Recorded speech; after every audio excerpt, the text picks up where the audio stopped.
Nos enfrentamos hoy a un tema muy delicado que afecta a todos los que, gracias a la misericordia de Dios, poco a poco nos fuimos dando cuenta de que la Iglesia inventada en el Vaticano II no tenía nada en común con la Iglesia, no tenía nada que ver con la Iglesia católica. Llegados a esta certeza, comienzan una serie de preguntas y problemas que resolver. Y uno de estos problemas, por lo demás bastante serio, es el referente a los sacramentos recibidos en la Iglesia modernista. ¿Han servido para algo? ¿Son válidos? ¿He asistido alguna vez a una misa válida? ¿He recibido al Señor en verdad alguna vez en la comunión? ¿He confesado alguna vez válidamente? ¿La confirmación que recibí valió para algo? ¿La santa extremaunción que dieron a mi abuelito le sirvió para la vida eterna? Y todavía más grave es la pregunta que se hacen algunos sacerdotes ordenados en el modernismo. Pregunta que se torna cruel y al mismo tiempo durísima. ¿Soy sacerdote o soy un simple laico? Como nos estamos dando cuenta, el asunto no es para risa ninguna. En realidad, el tema es gravísimo. A muchas de las personas que han tenido la enorme gracia de Dios de comprender la realidad de las cosas y coherentemente han abandonado la falsa iglesia para recalar en el seguro puerto de la tradición, la primera vez que asistan a la misa tradicional, que es la única y verdadera misa, les resultará que en ese momento estarán oyendo la primera misa de su vida, aunque hayan asistido durante la misma a miles de misas Novus Ordo. Y más fuerte aún, cuando comulguen la primera vez en la misa tradicional, estarán haciendo su primera comunión. Y lo mismo ocurrirá con respecto a otros sacramentos. Como se estarán dando cuenta, el tema es de tal magnitud que produce escalofríos y causa escándalo. Por lo tanto, el asunto es para analizarlo bien y tomarlo muy en serio. Dios ha querido repartir su gracia de manera ordinaria a través de los sacramentos. El sacramento es un grandioso misterio y necesita una serie de factores para que pueda llegar a conferir la gracia a quien lo recibe. Se requiere, por tanto, para que un sacramento sea válido y sirva para transmitir la gracia específica que cada sacramento lleva consigo, lo siguiente: ministro, materia, forma, intención y sujeto receptor del sacramento. En cuanto al ministro, solamente el obispo puede administrar el sacramento del orden y ordinariamente la confirmación. Y en cuanto a los sacramentos de la Eucaristía, de la penitencia y de la extremaunción, el obispo comparte ese poder con el sacerdote. El bautismo ordinariamente lo puede celebrar el obispo, el sacerdote o el diácono, y extraordinariamente, esto es, en caso de necesidad, cualquier fiel, e incluso cualquier hereje, cismático o infiel.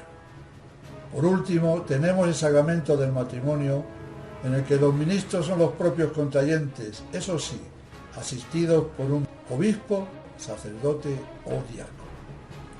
Todo lo anterior lo iremos desmenuzando paso a paso. Por lo tanto, la pregunta que se va a tratar de responder es si los nuevos ritos de los sacramentos establecidos a raíz del Vaticano II son válidos o inválidos. Si sirven para algo o son papel mojado. La empresa es ardua y terriblemente seria. Es cuestión que afecta muy directamente a la salvación del alma de cada uno. Voy a tratar de que esta charla sea sencilla, entendible y al mismo tiempo seria y profunda. Esperemos conseguirlo con la ayuda de Dios. En las anteriores conferencias se mostró con evidencia la falsedad de los papas, jerarquía, doctrina y moral de la Iglesia conciliar. Se mostró con evidencia que lo que era la Iglesia Católica fue ocupada, usurpada por personas enemigas de nuestro Señor Jesucristo y por tanto de todo lo que tuviese el más mínimo barniz de católico.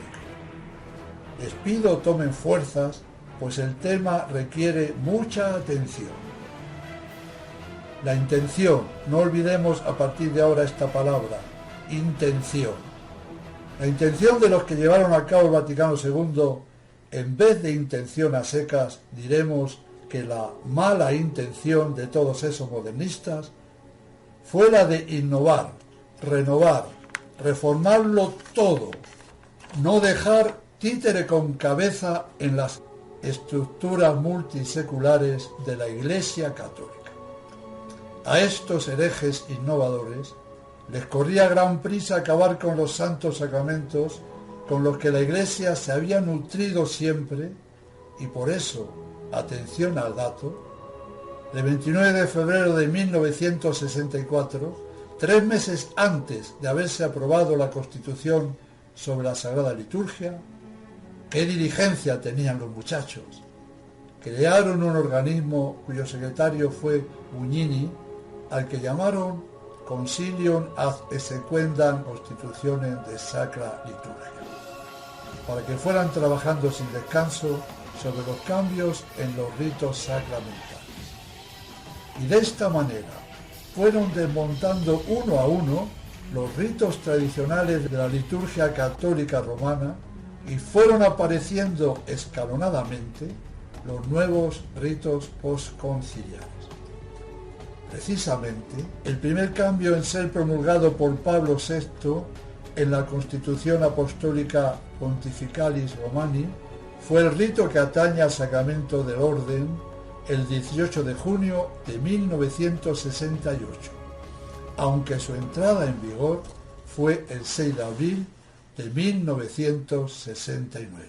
Retengamos esta fecha, es muy importante, 6 de abril 1969. Y así, de esta manera, las reformas solicitadas por la Constitución Sacrosanctum Concilium del Vaticano II comenzaron a hacerse efectivas. Les pregunto, ¿fue simplemente una casualidad que comenzaran con el sacramento del orden? Han respondido bien, pues claro que no. El mal otorga mucha astucia a quienes lo practican y por eso eligieron para demoler primeramente el sacramento del orden, ya que si no hay ministro válido que pueda dispensarlos, los demás sacramentos se convierten en nulos, salvo el bautismo y el matrimonio. Jugada maestra. No empezaron a podar el árbol por las ramas, sino que quisieron cortarlo de raíz. Y lo cortaron. La intención de Bugnini y compañía al reformar los sacramentos no podía ser jamás recta, buena, ya que estaban instalados en la funesta herejía modernista. Ellos siguieron a pie juntilla lo que propone la Constitución Conciliar sobre la liturgia cuando dice, comillas, adaptar mejor a las necesidades de nuestro tiempo las instituciones que están sujetas a cambio y promover todo aquello que puede contribuir a la unión de todos cuantos creen en Cristo. Cierro comillas. La Constitución, muy civilinamente, no precisa cuáles pueden ser esas instituciones sujetas a cambio, y de esta manera todo puede ser cambiado.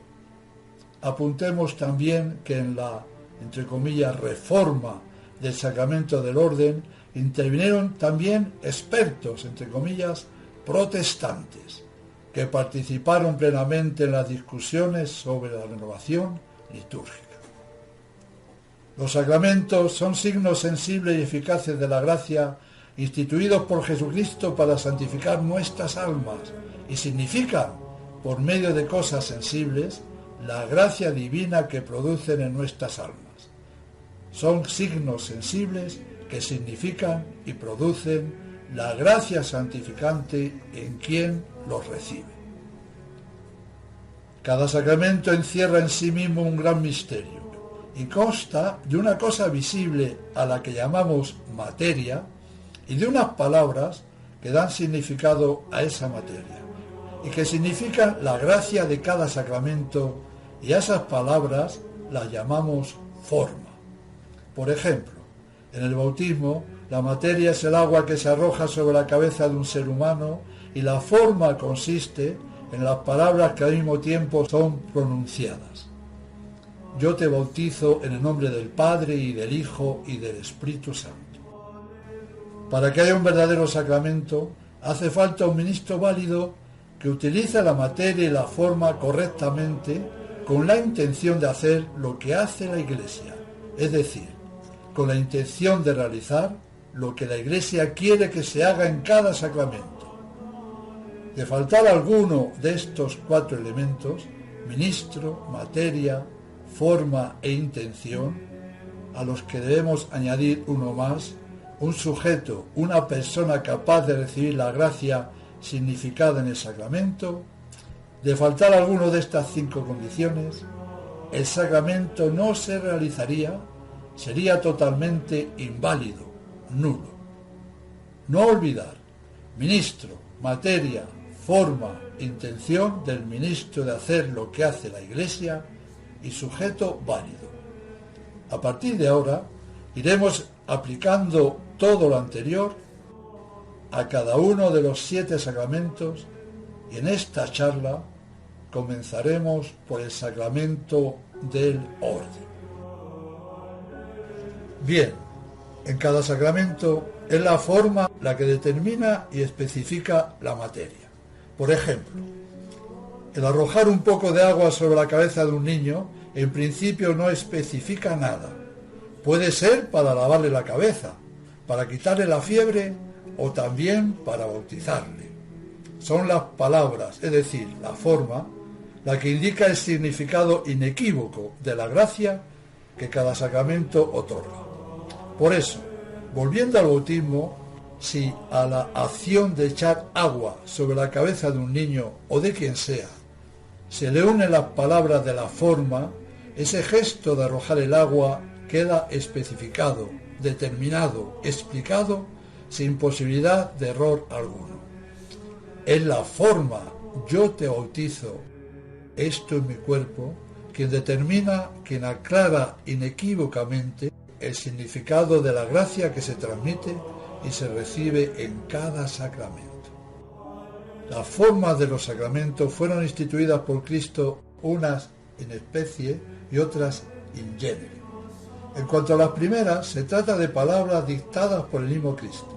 Su expresión es tasativa, inequívoca, bien definida, y la Iglesia jamás puede alterar ni en lo más mínimo dichas formas sacramentales. Ego te baptizo, hoc est eni corpus meo. Pero en cuanto a las formas instituidas in genere, Cristo dejó a su Iglesia la facultad de expresarlas como mejor les pareciera hacerlo. Por tanto, por la índole de esta clase de formas a las que pertenece el sacramento del orden, no siempre la forma expresa de manera plenamente inequívoca la gracia que quiere significar y producir, y considerada la forma fuera del contexto ritual, normalmente pueden prestarse al equívoco. Ahora bien, las formas de los sacramentos deben ser inequívocas para que puedan producir su efecto sacramental. De ahí la importancia suma de las diversas partes del rito y ceremonias secundarias para determinar, para explicar inequívocamente esta clase de formas in genere, que, sin el resto del rito, se pueden prestar a error. Esta es la razón por la que todos los autores convergen en destacar la importancia del contexto ritual en que se inserta la forma de un sacramento. De ahí la importancia capital que tiene el contexto litúrgico o significatio ex adjunctis, que son todas las ceremonias que rodean y explican lo que la forma de cada sacramento quiere determinar. A todo lo anterior se le puede dar el nombre de forma total del sacramento. La Iglesia siempre puso el máximo interés en observar con absoluta fidelidad el texto y ceremonia del rito transmitido para asegurar la validez del sacramento. Los obispos católicos ingleses de la provincia eclesiástica de Westminster, que redactaron la defensa de la bula Apostolicae Curae, dijeron al respecto, comillas, la Iglesia ha conservado las preces y ceremonias que le fueron transmitidas, esmerándose en no omitir nada, pues, adhiriéndose con exactitud al rito transmitido, podemos estar seguros siempre, en tanto que si omitimos o cambiamos algo, pudiéramos, tal vez, estar abandonando algo que es esencial. Cierro comillas. Y el sacramento se invalidaría. Anotar que nuestro Señor Jesucristo, que es el autor de los sacramentos, solamente a dos de ellos, el bautismo y la Eucaristía, los instituyó con una materia y forma específica, el agua y las palabras del bautismo, el pan y el vino y las palabras de la consagración. De ahí la importancia del rito que rodea a la ordenación, pues esas acciones y esas palabras que rodean a la materia y la forma de cada sacramento son las que darán el significado preciso a la forma sacramental. Comenzamos con el sacramento del orden, ya que sin obispos y sacerdotes, los sacramentos de la Eucaristía, penitencia o confesión, confirmación y extrema unción, no se podrían llevar a cabo por falta de ministro válido para dispensarlos.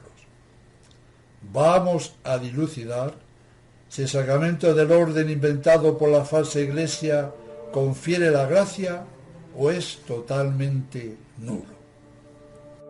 La Iglesia, desde su fundación, ha conservado escrupulosamente la materia y forma de cada sacramento.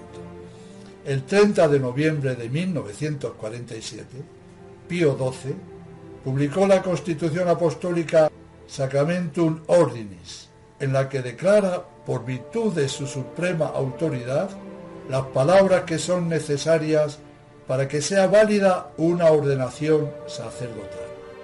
Habla Pío XII. Después de invocar la luz divina con nuestra suprema autoridad apostólica y a ciencia cierta, declaramos y en cuanto sea preciso decretamos y disponemos, en la ordenación presbiteral, la materia es la primera imposición de manos del obispo que se hace en silencio. La forma de la ordenación consta de las palabras del prefacio, de las que son esenciales y por tanto requeridas para la validez, las siguientes. Da, te rogamos, Padre omnipotente, a este siervo tuyo la dignidad del presbiterado. Renueva en sus entrañas el espíritu de santidad para que alcance, recibido de ti, oh Dios, el cargo del segundo mérito y muestre con el ejemplo de su conducta la severidad de las costumbres. Hasta aquí Pío XII.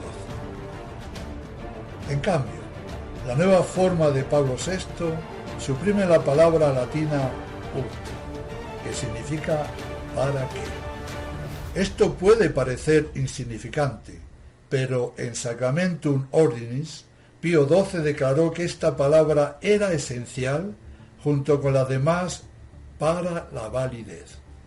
Al suprimir ese ut, ¿para qué?, el efecto sacramental que confiere en este caso el oficio de segundo rango, el sacerdocio, se atenúa, se relaja y pierde fuerza. Veámoslo. La forma antigua decía: renueva en sus entrañas el espíritu de santidad para que alcance recibido de ti, oh Dios, el cargo, etc. Y la forma nueva, al suprimir el ut, el para qué, queda así: renueva en sus entrañas el espíritu de santidad, alcance recibido de ti, oh Dios, el cargo, etc. En otras palabras, la eliminación del para qué presupone una ordenación sacerdotal que ya ha sido celebrada y que sin embargo no se está realizando a medida que las palabras se van pronunciando. Esto hace que el nuevo rito sea de una validez cuestionable, es decir, dudoso. Pero el gran problema del nuevo rito no está en la forma, sino en las ceremonias circundantes que han sido eliminadas. Por lo tanto, los ritos y ceremonias que acompañan a las palabras de la ordenación son las que dan a la misma su significado preciso. Quiero añadir que en el ritual de los sacramentos preparado por Andrés Pardo y editado por la BAC, en su 4ª edición, la forma de sacramento del orden para los presbíteros queda redactada así. Te pedimos, Padre Todopoderoso, que confieras a estos siervos tuyos la dignidad del presbiterado, renueva en sus corazones el espíritu de santidad, reciban de ti el sacerdocio de segundo grado y sean con su conducta ejemplo de vida. Sigamos. A dilucidar el problema planteado en todo lo que hasta ahora se ha dicho, nos va a ayudar León XIII con su famosa bula Apostolice Cure, emitida el 13 de septiembre de 1896. Casi la mitad de la bula la dedica a exponer lo que la Iglesia Católica de aquella época, siglo XVI-XVII, hizo y dijo sobre el asunto de si el rito anglicano, conocido también como rito eduardiano, era válido o no. Con la suprema autoridad apostólica, León XIII va a cerrar para siempre la controversia sobre si las órdenes anglicanas eran válidas. En la bula habla de que ya, comillas, la autoridad de Julio III y de Pablo IV claramente muestra el origen de la práctica que ha sido observada sin interrupción por más de 3 siglos, que las ordenaciones conferidas de acuerdo al rito eduardiano, más conocido como rito anglicano, deben ser consideradas nulas y sin efecto. Esta práctica es plenamente probada por los numerosos casos de absoluta reordenación conforme al rito católico incluso en Roma. Cierro comillas. Nos está diciendo León XIII que a todos los que habían sido ordenados con el rito anglicano y se convertían al catolicismo, eran de nuevo ordenados y que ya Julio III y Pablo IV habían cerrado el asunto. Pero sigue la bula. Comillas. Por lo tanto, debe quedar claro para todos que la controversia últimamente revivida ya había sido definitivamente arreglada por la sede apostólica, y es por el insuficiente conocimiento de esos documentos que los escritores católicos la hayan considerado todavía una cuestión abierta. Pero, como afirmamos al principio, no hay nada que nos deseemos tan profunda y ardientemente como ayudar a los hombres de buena voluntad, enseñándoles con la mayor consideración y caridad. Por eso, nos ordenamos que el ordinal anglicano, que es esencialmente la clave de ese asunto, fuese una vez más examinado muy cuidadosamente. Cierro comillas. Qué grande ha sido la Iglesia que con su autoridad y bajo la luz del Espíritu Santo siempre ha ayudado a todos los hombres de buena voluntad para que se alejasen de cualquier error, enseñándoles la verdad plena. Por eso, para zanjar el asunto, manda examinar de nuevo muy cuidadosamente el ritual de órdenes anglicano. Sigue la bula. En el examen de cualquier rito dirigido a efectuar y administrar sacramentos, se hace una correcta distinción entre la parte que es ceremonial y la que es esencial. La esencial es la materia y forma. Todos saben que los sacramentos de la nueva ley, como signos sensibles y eficientes de la gracia invisible, deben igualmente significar la gracia que ellos producen y producir la gracia que ellos significan. Esta significación, si bien debe darse en el rito esencial, es decir, en la materia y en la forma, pertenece, sin embargo, principalmente a la forma. Como quiera que la materia es por sí misma indeterminada, debe ser determinada por aquella, por la forma. Y esto aparece aún más claramente en el sacramento del orden, la materia del cual es la imposición de las manos, que de hecho, por sí misma, no significa nada definido, y es igualmente usada para varias órdenes, así como para la confirmación. Cierro comillas. Nos está diciendo el Papa León XIII que son las palabras, es decir, las formas del sacramento, las que determinan, explican el sentido de esa imposición de manos, que es la materia del sacramento del orden. La materia sin forma queda vacía, sin significado alguno, ya que el imponer las manos puede ser para bendecir, para confirmar, etc. Cada sacramento debe significar la gracia que produce y producir la gracia que significa. Sigue la bula. Comillas.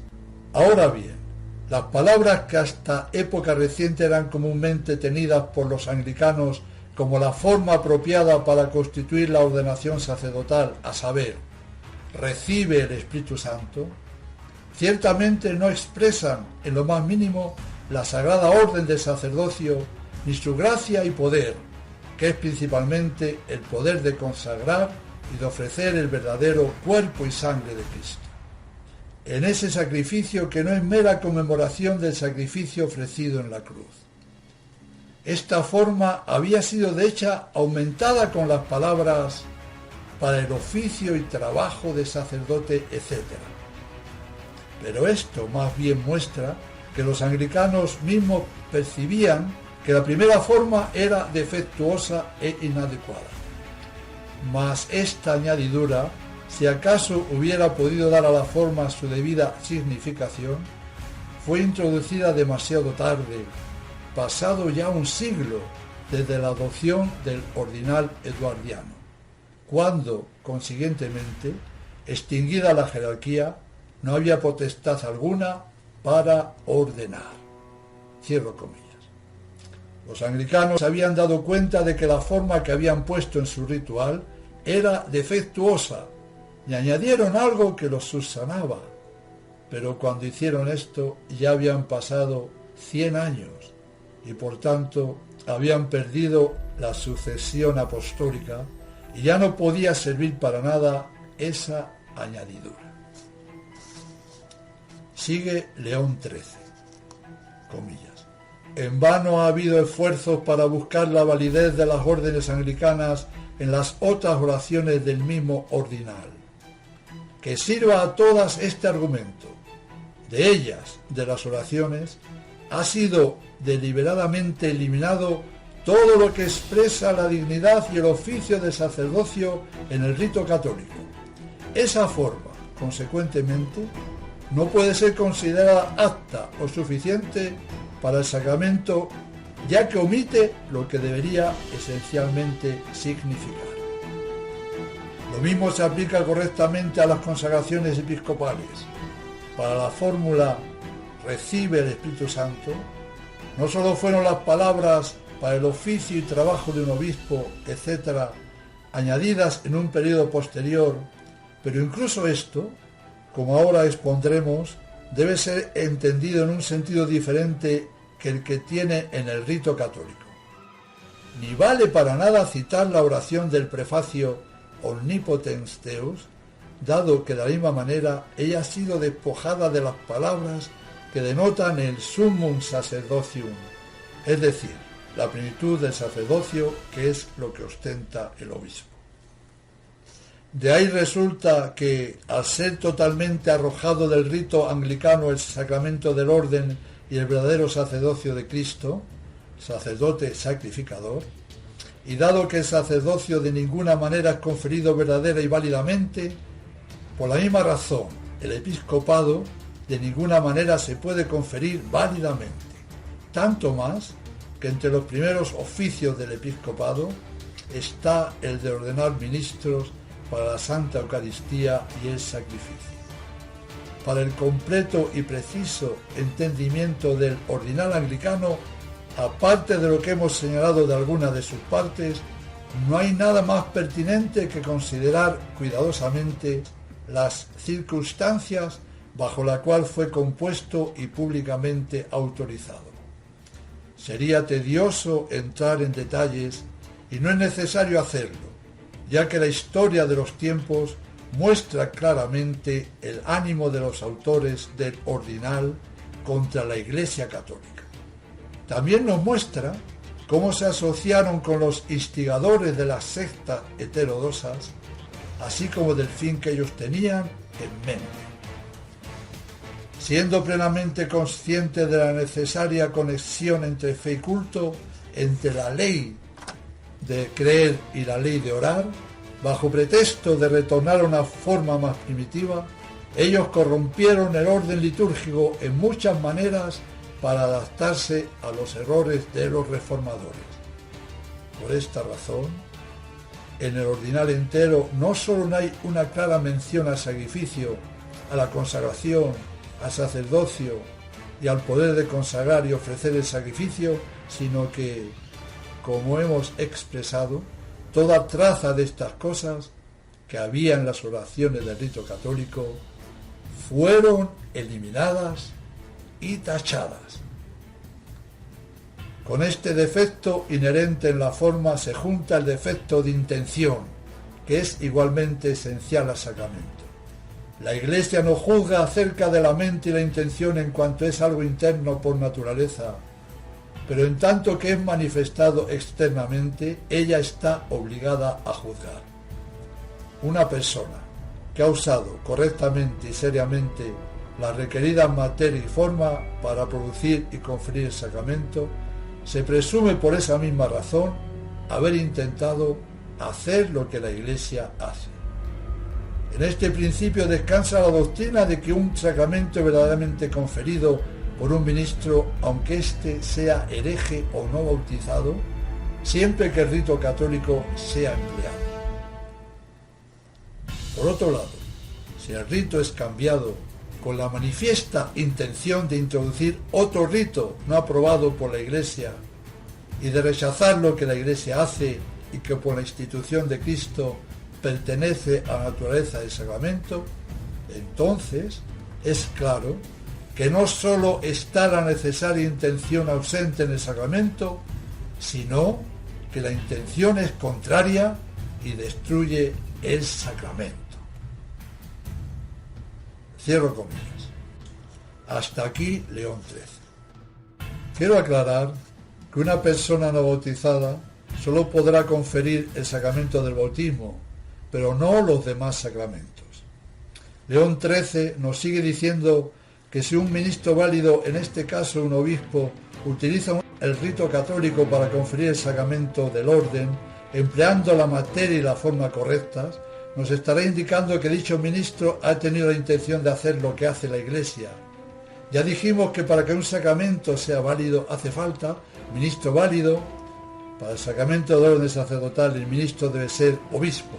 Materia, que consiste en la imposición de las dos manos sobre la cabeza de quien va a recibir el sacerdocio. Forma, que consiste en pronunciar las palabras que informan la materia, que explican el porqué de la imposición de manos. Intención, de hacer lo que la Iglesia hace, es decir, lo que la Iglesia hace y quiere que se haga. Y esta intención, que es subjetiva, pues no podemos saber lo que el ministro piensa, se demostrará si el citado ministro pone en ejecución con seriedad todo el rito católico utilizando perfectamente la materia y la forma del sacramento. Lo anterior nos estará dando la prueba de que la intención del ministro es correcta. Pero si ese ministro cambia oraciones, añade lo que le viene en gana, cambia algunas palabras de la forma sacramental, etc., todo eso que hace y dice nos estará indicando que el ministro no tiene la intención requerida para que el sacramento sea válido, pues no está haciendo lo que la Iglesia hace, quiere y manda se haga. Bien, esto se puede aplicar perfectamente al ritual anglicano y León XIII nos ha dicho que si se cambia el rito con la intención manifiesta de introducir un nuevo rito no aprobado por la Iglesia, cambiando y rechazando lo que la Iglesia hace y manda se haga, entonces queda claro que no solo hay la mínima intención requerida para que un sacramento sea válido, sino que esa intención que los anglicanos plasmaron en su ritual de órdenes es adversa y destructora del sacramento. En otras palabras, que el sacramento será totalmente inválido. Y por último, para que un sacramento surta efecto, hace falta un sujeto válido. En este caso, para poder recibir el orden sacerdotal, el sujeto tiene que ser un varón. Bien, León XIII nos ha enseñado en la bula que estamos tratando que los anglicanos en su ritual han rechazado todo lo que la Iglesia Católica hacía, mandaba y quería se hiciese. Los anglicanos han eliminado deliberadamente a conciencia todo lo que establecía la dignidad y oficio del sacerdocio en el rito católico. En dicho ritual no hay ninguna mención clara del sacrificio, de la consagración, del sacerdote sacrificador. No han dejado ni rastro de todas esas oraciones que estaban en el rito romano. Todo esto lo rechazaron y eliminaron a conciencia. Y así, por causa de haber acogido la herejía protestante y haber eliminado todo lo que oliese a católico, el sacerdocio y el episcopado anglicano no tienen ninguna validez. Y esto lo va a confirmar León XIII, acabando la bula Apostolicae Curae de la siguiente manera, comillas.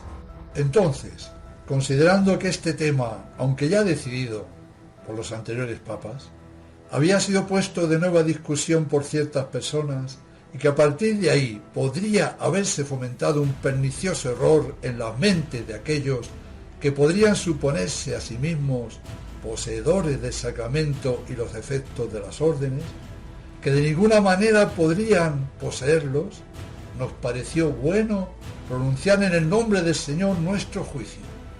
Por eso, adhiriéndonos estrictamente en este asunto a los decretos de los pontífices nuestros predecesores y confirmándolos más plenamente, y por decirlo así, renovándolos por nuestra autoridad, por propia iniciativa y a ciencia cierta, pronunciamos y declaramos que las ordenaciones llevadas a cabo conforme al rito anglicano han sido y son absolutamente inválidas y totalmente nulas. Declaramos que estas letras y todas las cosas contenidas en ellas no deberán ser en ningún momento impugnadas u objetadas, y que son y serán siempre válidas y en vigor, y serán inviolablemente observadas tanto jurídicamente como de otras maneras por todos aquellos de cualquier rango y preeminencia, declarando nulo y sin efecto cualquier cosa que en estas materias puedan intentar decir lo contrario, ya sea voluntaria o involuntariamente, por persona cualesquiera, autoridad o pretexto el que sea. Dado en Roma, en la Basílica de San Pedro, en el año de la Encarnación de nuestro Señor, 1896, en los idus de septiembre, en el 19 año de nuestro pontificado. Leo Papa XIII. Por si a alguien le pasa desapercibido, para que un papa hable ex cátedra, no hace falta que declare un dogma, como por ejemplo el de la Inmaculada o la Asunción. En esta simple bula, León XIII está definiendo sin posibilidad de error que, por nuestra autoridad y a ciencia cierta, pronunciamos y declaramos que las ordenaciones llevadas a cabo conforme al rito anglicano han sido y son absolutamente inválidas y totalmente nulas. Esta bula es infalible y tiene vigencia para siempre. Quede esto claro, para siempre. Algunos se preguntarán, ¿y qué tiene que ver la citada bula que trata de los anglicanos con el tema que estamos tratando de la Iglesia conciliar? La verdad es que sí que tiene que ver, y mucho, ya que pareciera que León XIII hubiera estado escribiendo dicha bula a la Iglesia del Vaticano II y a su nuevo rito de órdenes. Vamos a ver ahora algunas oraciones y ceremonias que en el rito tradicional especifican y establecen la verdadera naturaleza del sacerdocio y que en el nuevo rito de ordenación de Pablo VI han sido sistemáticamente suprimidas. Al empezar la ceremonia en el rito tradicional, el obispo se dirige a los que van a ser ordenados y entre otras cosas les dice: porque es deber del sacerdote ofrecer, se está refiriendo al sacrificio, bendecir, presidir, predicar y bautizar. Esta admonición ha sido eliminada. A continuación, sigue la letanía de los santos, que en el nuevo rito ha sido muy abreviada, amén de suprimir la siguiente petición, que no es nada ecuménica. Que te digne volver a la unidad de la Iglesia a todos los que viven en el error y traer a la luz del Evangelio a todos los infieles. Esta oración no le gustaba nada de nada, así que fue a la papelera. Seguido, el obispo impone las manos sobre la cabeza del ordenando, cumpliendo así la materia del sacramento, y después hace el prefacio consagratorio, cuya forma ha sido cambiada al quitar de la misma el ut. ¿Para qué? A continuación, el obispo proclama esta oración que incluye lo siguiente: transformen con su bendición inmaculada el pan y el vino en el cuerpo y sangre de tu Hijo para bien de tu pueblo, que por supuesto también ha sido abolida. El obispo entona el Veni Creator Spiritus mientras unge las manos del sacerdote, al mismo tiempo que dice: dígnate, Señor, consagrar y santificar estas manos por esta unción y bendición nuestra, para que todo lo que bendigan sea bendito y todo lo que consagren quede consagrado y santificado en el nombre de nuestro Señor Jesucristo. No hay que decir que el nuevo rito suprimió también esta importante oración mencionada por Pío XII en Mediator Dei, diciendo que sólo los sacerdotes están investidos del carácter indeleble que los configura al sacerdocio de Cristo, y sólo sus manos son consagradas para que sea bendito todo lo que bendigan y todo lo que consagren sea consagrado y santificado en el nombre de nuestro Señor Jesucristo. La ceremonia del rito tradicional sigue con lo que el obispo le dice al recién ordenado sacerdote: recibe la potestad de ofrecer sacrificios a Dios y de celebrar misas, tanto por los vivos como por los difuntos, en el nombre del Señor. Tan significativa y primordial oración, también el nuevo rito la arrojó al cesto de los papeles. Al final ya casi de la ceremonia, el nuevo sacerdote se arrodilla ante el obispo, que impone de nuevo sus manos sobre su cabeza al mismo tiempo que dice: recibe el Espíritu Santo. A aquellos a quienes perdones los pecados les serán perdonados, y a aquellos a quienes se los retengas les serán retenidos.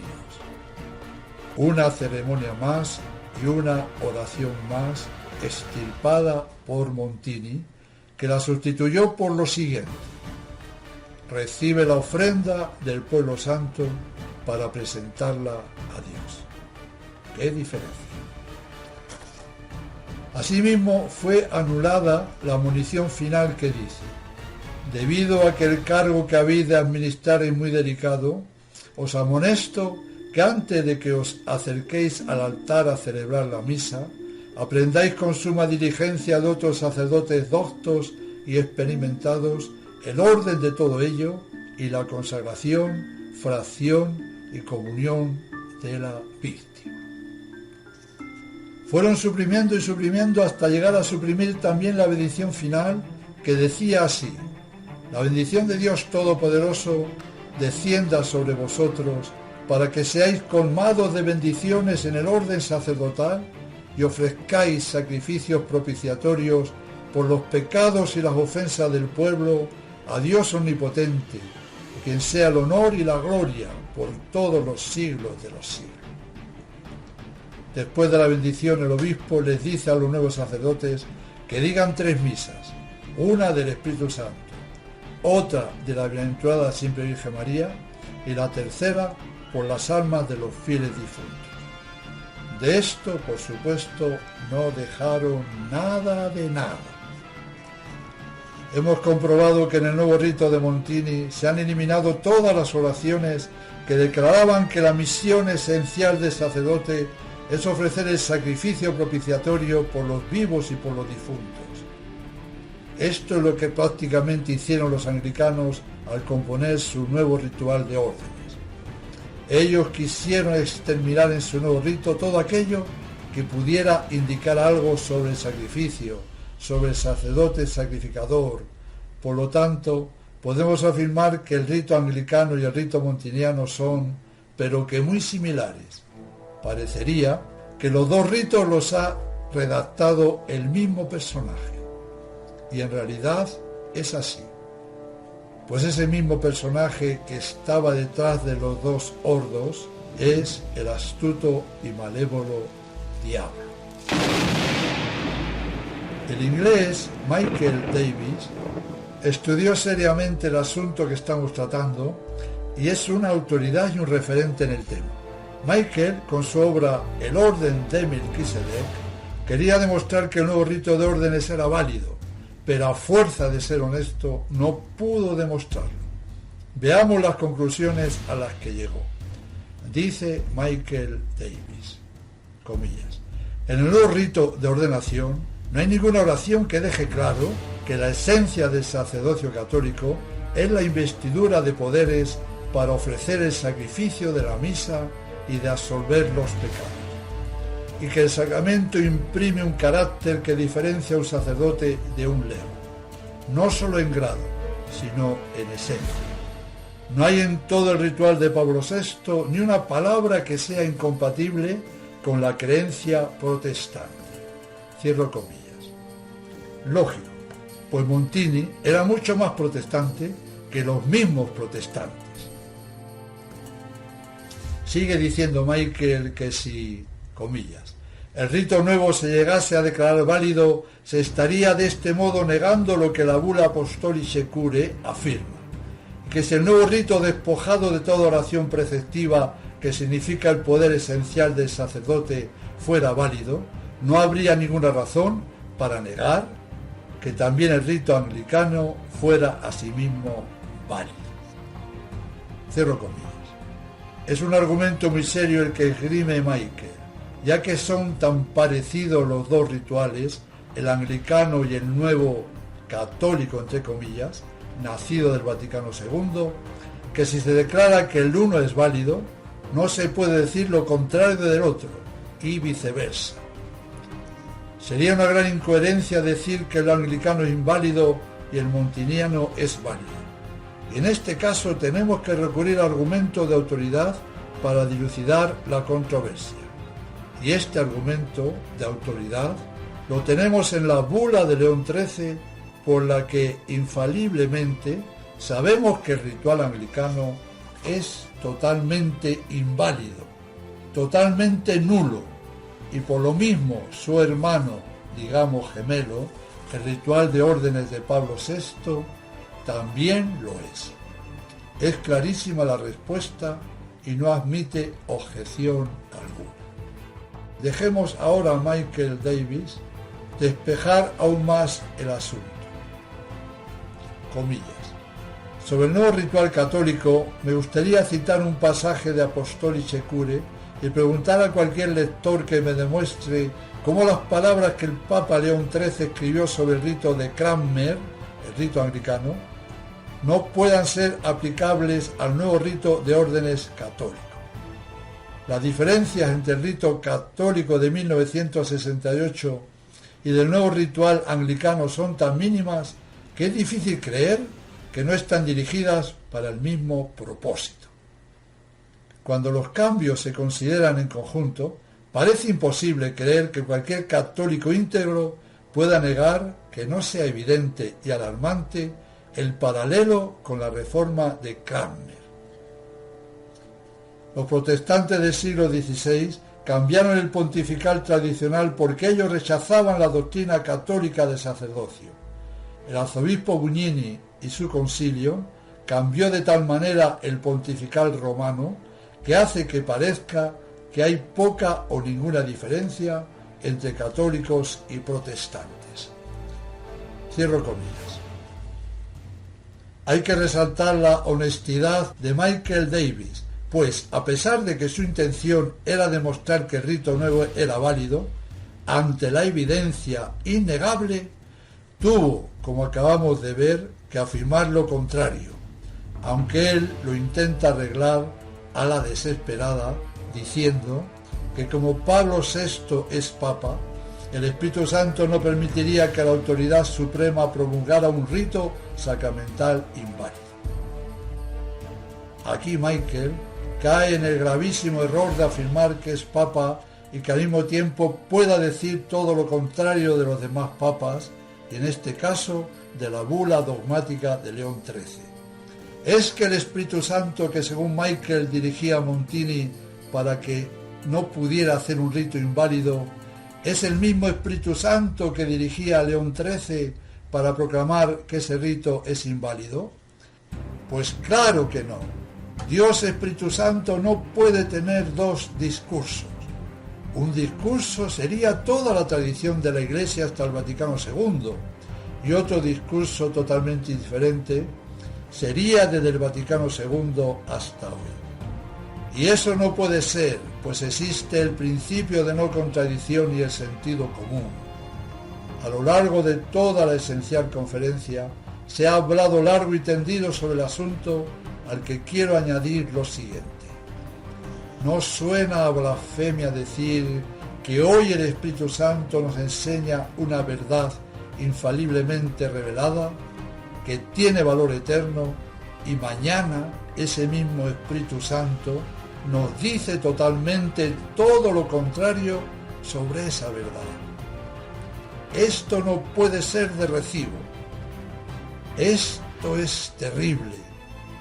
Pero por desgracia hay muchos, incluso tradicionalistas, que piensan de esa manera. Pero sigamos. De todo lo que llevamos explicado hasta ahora, debemos concluir que es evidente que en el nuevo rito no hay intención alguna de querer ordenar sacerdotes para ofrecer el santo sacrificio a Dios, ya que todo lo que en el rito tradicional hablaba del sacerdote sacrificador, del sacrificio de la misa, del poder de perdonar los pecados, etc., fue sistemáticamente suprimido y aniquilado. Además, debemos recordar que de las formas de ordenación del sacerdote en el nuevo rito, suprimieron el ut, ¿para qué? Y este ut había sido puesto por Pío XII como integrante de la forma en su declaración infalible. Cambiar o suprimir cualquier palabra o cualquier punto o coma de una forma sacramental es cosa más que seria. Afecta a la sustancia de la significación la ausencia de la conjunción ut, a pesar de que se impone una cierta duda de si al suprimir el ut se invalida el rito. La cuestión más o menos queda abierta y depende mucho de la razón por la cual se suprimió el ut. He aquí el quid de la cuestión, que ha quedado visiblemente despejado a lo largo de la charla. La intención por la que quitaron el ut y todo lo demás que anularon era simplemente porque el sacerdocio que los Novus Ordo querían transmitir no era el sacerdocio sacrificador y perdonador de pecados católico, sino el sacerdocio protestante que consiste en que sus ordenados no sean sacerdotes, sino que sean los presidentes y guías de la comunidad. Por todas las cosas descritas más arriba y que fueron suprimidas por los anglicanos y también por los católicos, entre comillas, montinianos, fue por lo que León XIII declaró inválido el ritual anglicano y por ende también el de Montini, pues ambos son prácticamente iguales. No hay mucho más que decir sobre el tema de la ordenación de sacerdotes y no les quiero marear más, pero queda un punto que es todavía mucho más clarificador y que soluciona en un pispás todo lo dicho hasta ahora. ¿Cuál es esa llave maestra? Muy fácil. Esa llave maestra es el nuevo rito de la consagración de obispos. No se asusten, que el nuevo asunto a tratar va a ser mucho más cortito. Manos a la obra. Pío XII en Sacramentum Ordinis del 30 de noviembre de 1947 manda lo siguiente: en cuanto a la materia y la forma en la otorgación de cada una de las órdenes, por nuestra misma suprema autoridad apostólica, decretamos y constituimos lo siguiente. En la ordenación o consagración episcopal, la forma consta de las palabras del prefacio, de las que son esenciales y por tanto requeridas para la validez, las siguientes. Completa en tu sacerdote la plenitud de tu ministerio y provisto de los ornamentos de toda glorificación, santifícalo con el rocío del ungüento celeste. Vemos que con la mención completa en tu sacerdote la plenitud de tu ministerio y provisto de los ornamentos de toda glorificación de la forma tradicional, está significando de manera inequívoca el poder del episcopado, que es la plenitud del sacerdocio. Pablo VI, en el nuevo rito que vertió en su Constitución Apostólica Pontificalis Romani, se inventa una forma totalmente distinta. Tal es así que de las palabras de la forma tradicional solo conserva la palabra et, que significa y. Es gracioso, lo cambió todo. Todo es nuevo menos la conjunción y. Veamos la nueva forma. Y ahora derrama sobre este elegido aquella fuerza que está en ti, el Espíritu que gobierna, que has dado a tu Hijo amado Jesucristo, el Espíritu que él mismo dio a los santos apóstoles que han fundado la Iglesia en todo lugar para constituir tu templo, para la gloria incesante y alabanza de tu nombre. Aquí acaba la forma. Es tan larga la forma que al acabar el obispo casi tiene que pedir un vaso de agua.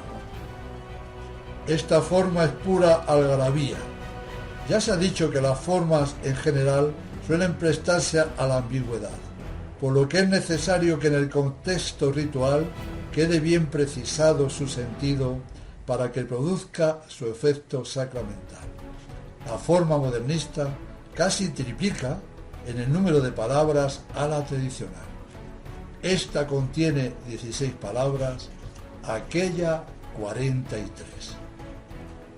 La nueva forma de Montini es muy parecida a la que dicen que viene de la Traditio Apostólica de Hipólito, lo cual es muy dudoso que sea así. Esos textos son reconstrucciones relativamente recientes y su origen y atribución a Hipólito solamente se presume y sobre todo no hay indicios ciertos que nos permitan identificar esas oraciones con la forma sacramental oficialmente prescrita y empleada por la Iglesia de aquel tiempo. Vuelvo a decir que la Traditio Apostólica atribuida a Hipólito es un documento de origen dudoso y no hay de hecho ninguna evidencia documental de que sirviera algún tiempo como ritual para ordenar sacerdotes y obispos católicos. A Hipólito, que nació sobre el año 160, el Papa Ceferino le ordenó sacerdote. Hipólito fue discípulo de San Ireneo. Por sus diferencias doctrinales tuvo que abandonar Roma, y cuando a la muerte del Papa Ceferino fue elegido Calixto, Hipólito fundó una comunidad cismática y es de hecho considerado como uno de los antipapas. Y es probablemente en este momento cuando él escribió la tradición apostólica, tal vez para el uso de su comunidad cismática. Esto coincide con lo que hizo Pablo VI, también cismático. Después, durante la persecución de Maximiano, Hipólito fue llevado a las minas de Cerdeña, donde también estaba el Papa Ponciano. Antes de su martirio, Hipólito se reconcilió con el Papa y debido a esa conversión de última hora, se le incluyó en el martirologio como un mártir más. El cisma de Hipólito se terminó con la muerte del mismo. Pablo VI le concedió a Hipólito una autoridad inusitada, autoridad que nunca tuvo en la verdadera Iglesia, nunca. Hay muchos y buenos estudios sobre el tema y según investigaciones más recientes se ha demostrado que la tradición apostólica ni siquiera se refería a Hipólito, sino más bien a un homónimo sacerdote de Alejandría que murió alrededor de 253, o a un obispo de sede desconocida. Por lo tanto, la susodicha tradición es de autor desconocido y ese autor se define ahora por los eruditos como pseudo-Hipólito. Es curioso y clarividente que Pablo VI elija para su nuevo ritual los escritos de un cismático que había sido antipapa, como él lo es. Esto nos recuerda también a Roncalli, que toma el nombre de otro antipapa, Juan XXIII. Pareciera que a los Roncalli y Montini se sienten muy a gusto y muy representados por los susodichos antipapas. En la introducción al pontificar romano de Pablo VI se asegura que la fórmula derivada de la tradición apostólica está todavía en uso en la liturgia de ordenación de los coptos y de los sirios occidentales. No me entretengo en decir los prefacios y formas de los rituales coptos y sirios, pero lo que sí quiero decir es que lo que Pablo VI afirma en el prólogo de su nuevo pontifical no corresponde en absoluto a la verdad. El rito que copiaron los conciliares es un rito de entronización de un patriarca que ya había sido consagrado obispo anteriormente. Es como si dijéramos algo parecido al rito con el que se eleva a cardenal a uno que por supuesto es ya obispo. Está demostrado que el rito de consagración episcopal modernista coincide absolutamente con ese rito sirio, que no era para consagrar obispos, sino para entronizarlos.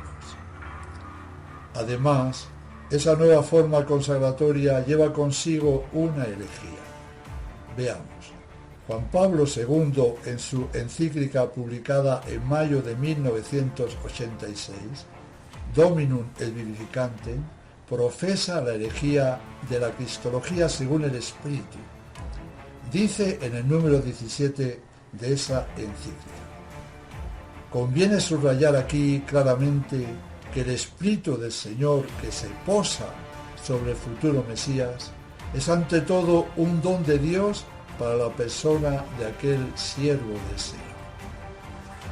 Aquí comprobamos la gran herejía en la que afirma que Cristo no es el Hijo de Dios encarnado, sino un hombre que se hizo divino cuando recibió el Espíritu.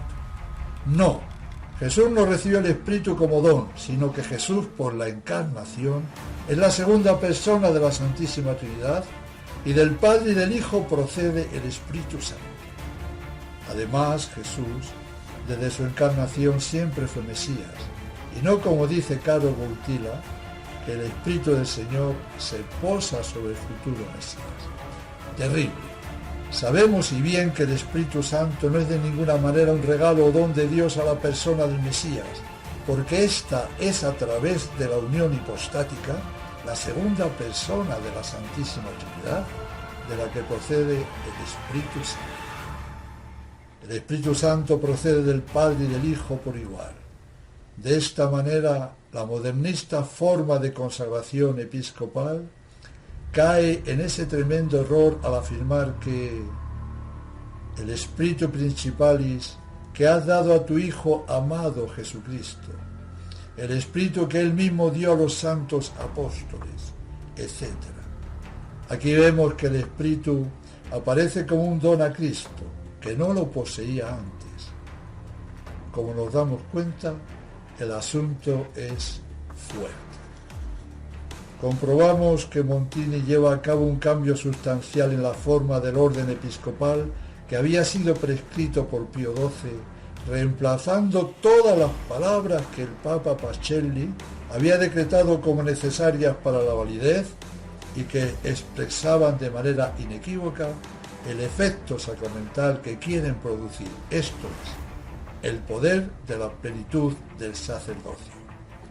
En el pontifical montiniano no hay nada que indique que la consagración episcopal confiere facultades específicas para el nuevo obispo, como son el poder de consagrar obispos y ordenar sacerdotes, y aunque Pablo VI insertó algunas oraciones pertenecientes a la liturgia copta y al asirio occidental, estas oraciones no tienen ningún carácter sacramental, las utilizaban para entronizar a los patriarcas. Un paso más, ánimo que va quedando menos. Analicemos ahora un poco el término Spiritum Principalem que aparece en la nueva forma de consagración de obispos. Este término no hace referencia expresa al Espíritu Santo. Significa espíritu gobernante, espíritu de los jefes. En la forma nueva se le pide a Dios Padre que derrame el Espíritu Santo o más bien el espíritu gobernante. Pero ¿para qué se pide ese espíritu? ¿Con qué finalidad? No nos lo dice. Además, el Espíritu Santo también se derrama en el bautismo, en la confirmación, en la ordenación de sacerdotes. Aquí ese término abstruso no está diciendo nada de nada ni aclarando nada. Viene a cuento ahora traer a colación lo que los obispos ingleses escribieron en defensa del Apostolice Curia. Dijeron estos obispos, comillas, el hecho de que los anglicanos hayan añadido la palabra obispo a su forma, de ello no se sigue que la haga válida, ya que según su doctrina no consideran al obispo fuente del orden de un grado más alto que el de un sacerdote, ya que de hecho le consideran como un supervisor, en lugar de la persona que tiene la plenitud del sacerdocio. Por lo tanto, si aún la palabra obispo insertada en la forma no sirve para nada por el concepto que ellos tienen de lo que es un obispo, cuánto menos servirá la expresión sin sentido de Spiritus Principalis. Para terminar el arduo tema, vamos a examinar lo que aparte de la forma es lo más importante, y esto es la significatio ex adjunctis, que como vimos al tratar del ritual del orden sacerdotal, es el contexto, es el conjunto de ceremonias que rodean y acompañan a la forma sacramental y que le dan a la misma su significado preciso, su significado católico. León XIII nos decía que el ritual de órdenes anglicano reformado en 1662, aunque utilizaba las palabras sacerdote y obispo, estos términos significan para ellos cosas muy diferentes de las que significan para los católicos, y por lo tanto ese ritual, aunque con esa añadidura, sigue haciendo inválidas las órdenes. De ahí lo importantísimo del contexto de las ceremonias en que se inserta la forma sacramental.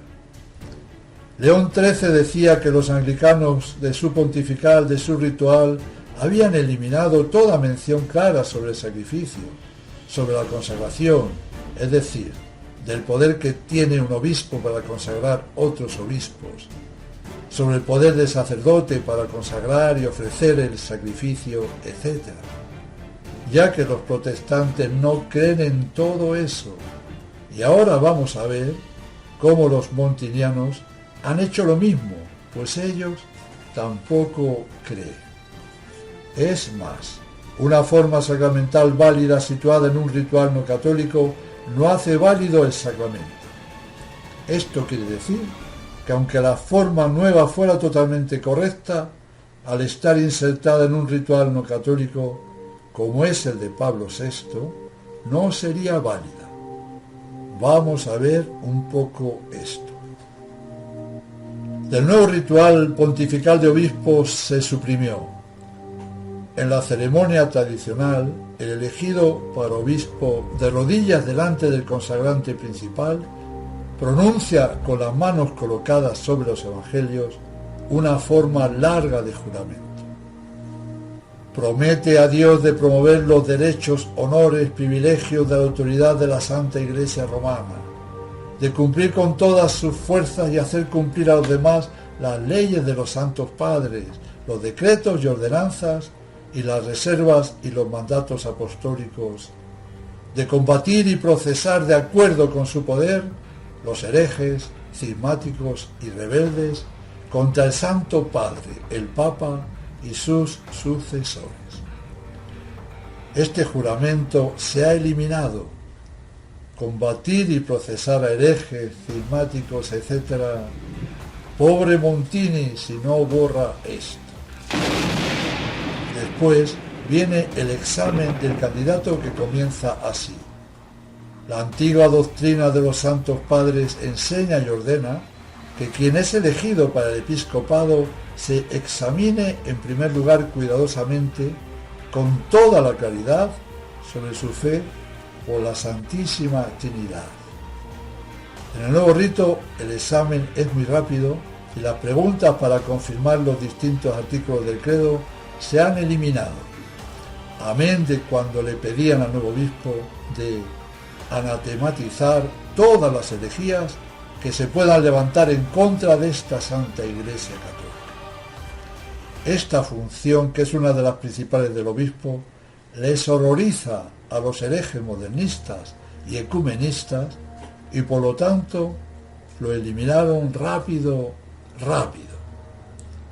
En el rito tradicional, el consagrante instruía al obispo electo con estas palabras: el obispo tiene que juzgar, interpretar, consagrar, ordenar, ofrecer el sacrificio, bautizar y confirmar. Esta importantísima instrucción, que muestra el poder del episcopado católico, fue borrada de un plumazo. Lo anterior es muy importante para la significatio es adjuntis. Su eliminación dice mucho de la mala intención de los modernistas.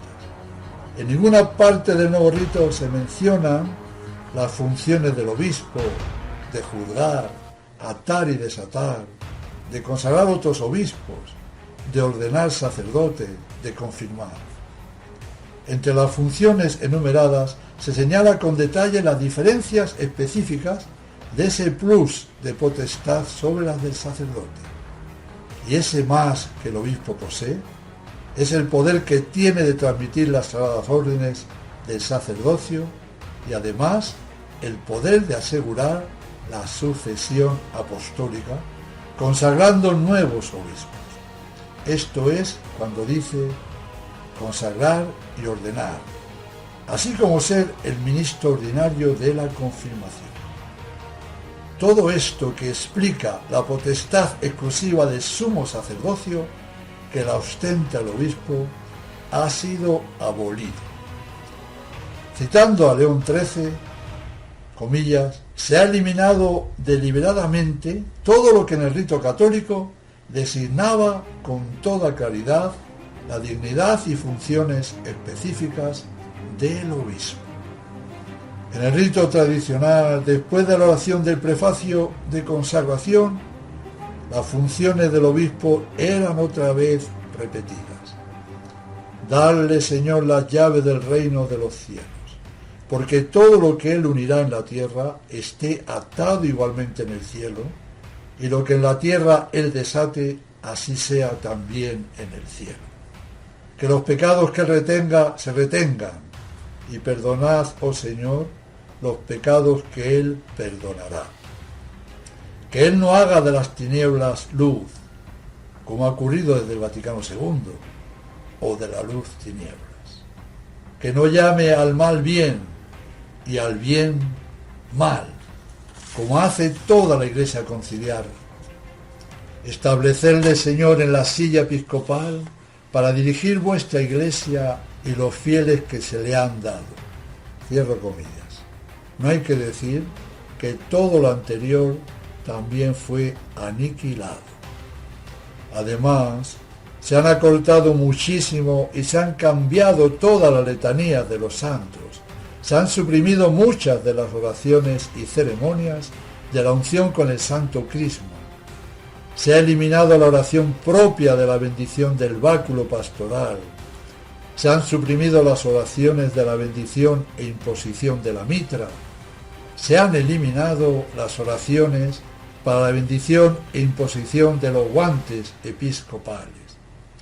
Y las oraciones que han dejado las han acortado y alterado, siempre con arreglo al respeto ecuménico por las sectas protestantes. El concepto de verdad y su defensa ha desaparecido totalmente, así como todo el aspecto de sacrificio.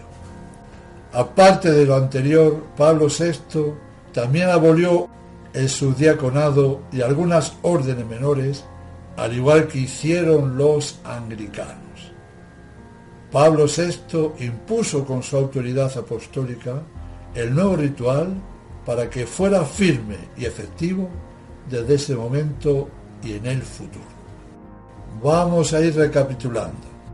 Ellos han cambiado todo el rito de ordenaciones, tanto de obispos como de sacerdotes, con otra intención totalmente diferente a lo que la Iglesia ha hecho siempre.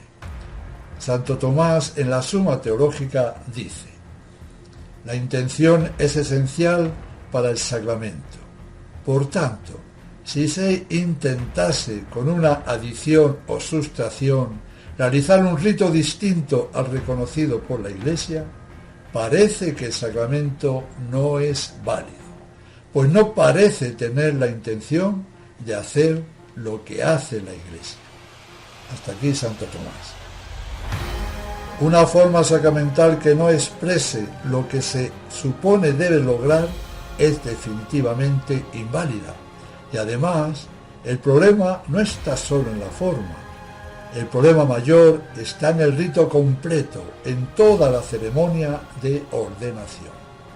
Ellos han cambiado todo el rito para consagrar obispos, han cambiado todo el contexto litúrgico, que vuelvo a repetir una vez más, son las ceremonias que rodean a lo esencial del sacramento, que es la materia y la forma. Solo han dejado de lo antiguo la materia, que es la imposición de las manos sobre la cabeza del que va a ser consagrado. Todo lo demás lo han devastado. Es verdad de fe que la Iglesia Católica no puede dar ritos sacramentales malvados, dañinos o inválidos.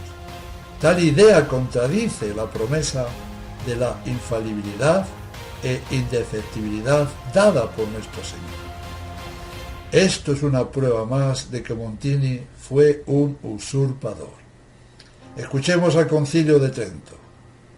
Ciertamente la Madre amorosa, la Iglesia, es inmaculada en los sacramentos, por la cual da luz y alimenta a sus hijos, en la fe que siempre ha conservado inviolable, en sus sagradas leyes impuestas a todos, en los consejos evangélicos que ella recomienda, en esos dones celestiales y gracias extraordinarias mediante las cuales, con inagotable fecundidad, genera huestes de mártires, vírgenes y confesores. Y Pío XII, en el número 66 de Mediator Dei, aclara aún más el tema diciendo, comillas, La Iglesia es infalible en su disciplina general.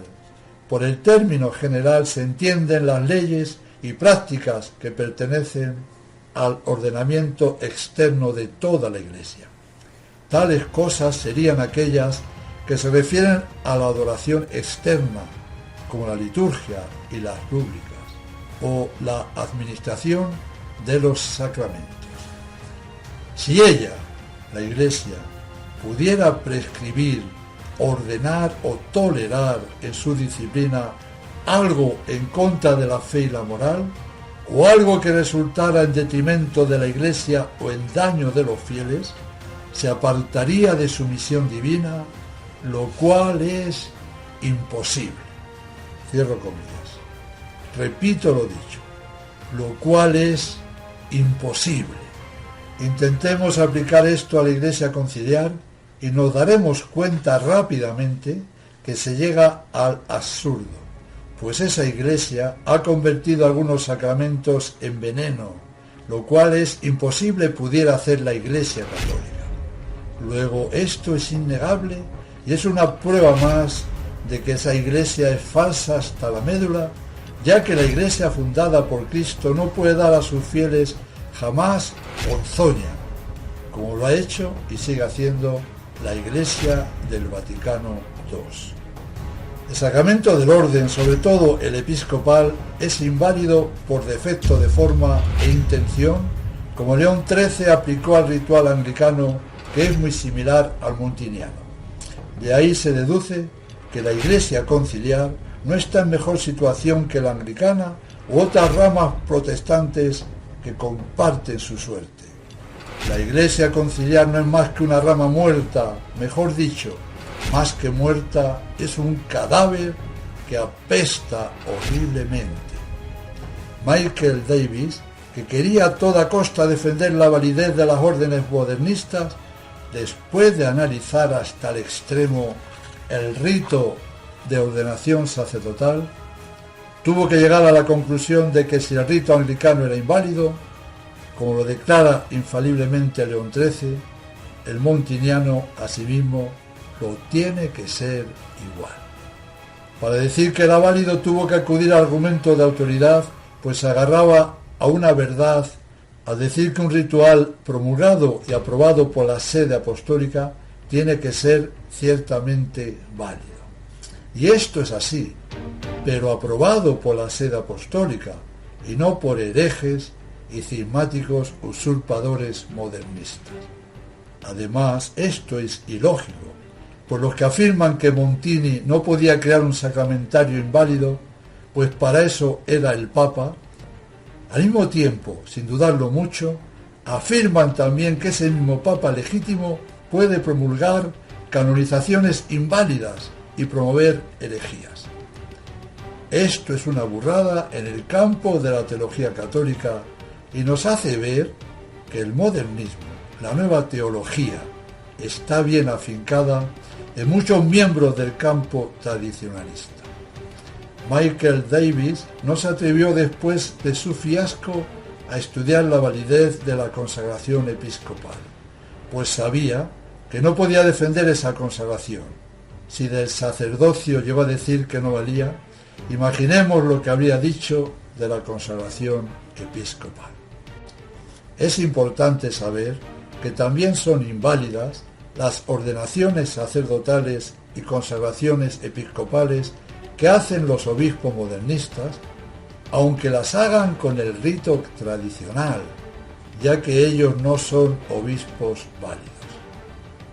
Por lo tanto, llevamos ya 50 años de órdenes impías, y es el momento de pensar bien una frase muy certera del difunto padre Karl Pulvermacher, franciscano, cuando dijo: una vez que no haya más sacerdotes válidos, permitirán la misa en latín.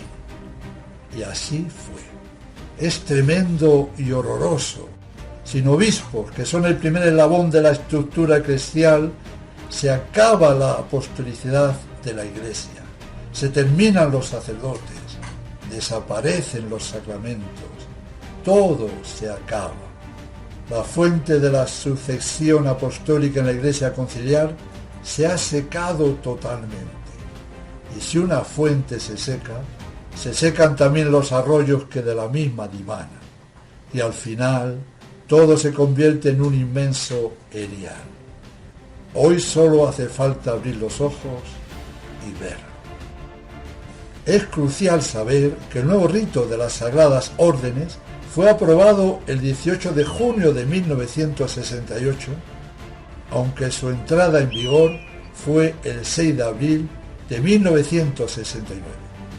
Desde esa fecha, 6 de abril de 1969, se perdieron en la Iglesia conciliar las sagradas órdenes del sacerdocio y del episcopado.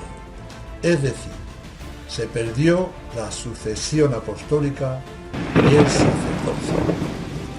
Y así, Ratzinger fue ordenado sacerdote con el rito tradicional y consagrado obispo, entre comillas, con el nuevo rito el 28 de mayo de 1977. De ellos se deduce que Benedicto XVI es solamente sacerdote, pero no obispo, y Bergoglio, que fue ordenado sacerdote con el nuevo rito el 13 de diciembre de 1969, y obispo mucho más tarde, no es sacerdote ni obispo, es un simple laico usurpador. Para acabar, voy a explicar un sencillo silogismo que en poquitas palabras resume todo el tema. Premisa mayor. El ritual de órdenes sacerdotales y episcopales anglicano, León XIII, declaró infaliblemente que era inválido, totalmente nulo. Premisa menor. El ritual de órdenes sacerdotes y episcopales de la Iglesia conciliar que promulgó Montini es prácticamente igual que el anglicano. Conclusión. Si uno es inválido, el otro también tiene que serlo por su similitud. Quiero darles un 10 por haber aguantado el chaparrón de esta charla cuyo tema es árido, pero al mismo tiempo es necesario conocer. Cuando uno se da cuenta del gran engaño y estafa en la que ha vivido un cierto número de años, parece quedarse sin tierra bajo sus pies. Parece todo desplomarse. Y es al contrario, pues eso quiere decir que Dios te ha juzgado digno de llegar a conocer y sufrir la verdad. La verdad da la vida, la mentira mata. El próximo capítulo de Esencial Conferencia, que será el 9º, tratará del importantísimo sacramento de la Eucaristía, es decir, hablaremos en profundidad de la nueva misa que se inventó Montini y veremos con evidencia lo que en verdad es esa, entre comillas, misa. Pido a la Santísima Virgen María nos conceda a todos la suficiente luz para comprender la realidad de las cosas que afectan a nuestra salvación y, una vez conocida la verdad, vivir de acuerdo a ella. Eso